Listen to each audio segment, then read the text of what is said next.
Greetings, YouTube. I saw a video clip the other day. It was on a Young Turks video. Yeah, I know, Young Turks. You don't like Young Turks. That's okay. You don't have to watch it. And it was a woman on stage in front of a live audience. Just your average cross-section of people. And they were predominantly white. In fact, the pans they showed of the audience, I didn't see anybody that wasn't. And the woman speaking was white. And she says, all right, how many, I want everyone in this audience, we get this right, everyone in this audience that would like to be treated the way that black people are treated in America to stand up. And it was silence. There was nothing. She said, I don't think you understand what I said. I said, I want everyone in this audience that would like to be treated like black people are in America to stand up. No silence. No one stood up. It was utter silence. She said, no one's standing.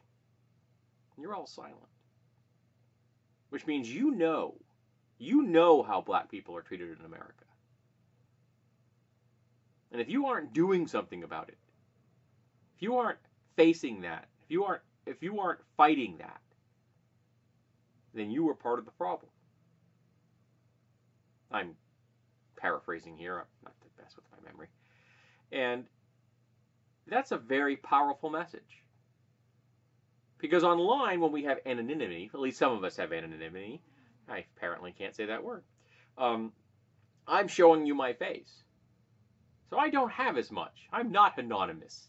I'm a voice of a person attached to a person.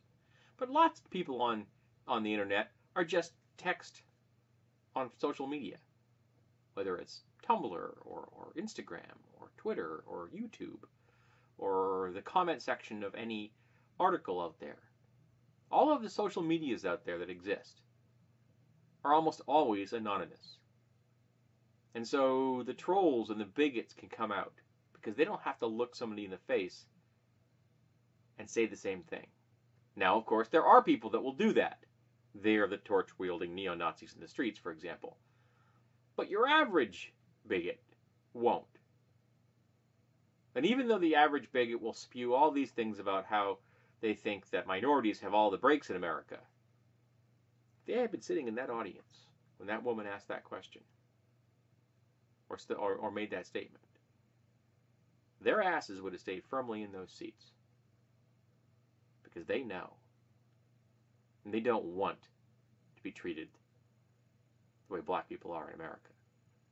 Now, one thing I hear constantly is about when we're discussing privilege is that they will often show a picture of a homeless white guy and say how his privilege is not as great as that of a rich black person.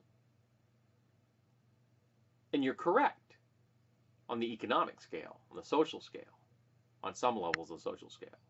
But that's comparing chalk to cheese. So let's compare chalk to chalk. I have a question for you. If you had a choice between being a white homeless man and a black homeless man, what would you choose? How about the choice between being a white homeless man and a black homeless woman? That probably even looks less enticing. The choice between being a white homeless man or being a black homeless trans woman, that one probably looks even less enticing. Because when you compare chalk to chalk, when you compare things more equally, you begin to realize that privilege is more nuanced than the bigots will tell you it is. And of course, I'm discussing intersectionality, which is something which the bigots really despise. And I've actually had former subscribers of mine tell me how horrible intersectionality is. I say former because I made them go away.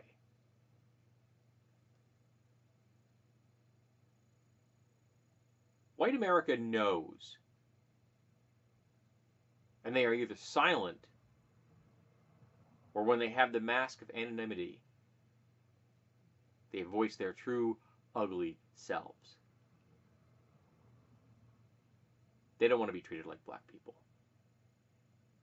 They know how black people are being treated. They know that they are economically less well off, socially less well off. The system is set against them. The police are set against them. The police execute black people in the street and get away with it all the time. They shoot black people. They murder black people because they're holding a cell phone. Whereas white people can walk around with pistols on their hips or AR-15 strapped to their backs on school campuses and get put on TV shows to tell the world how much they love the Second Amendment. Black kids will be murdered for holding a toy gun, for walking through the wrong neighborhood, for riding a 4x4 ATV down the street, for selling cigarettes on a corner. And it happens every day. They're abused, they're harassed, they're intimidated, they're beaten, they're executed. White America knows this is happening. And many of them just are silent. They might see this as a bug in the system, but they're not doing anything about it. And the really ugly ones, they see it as a feature.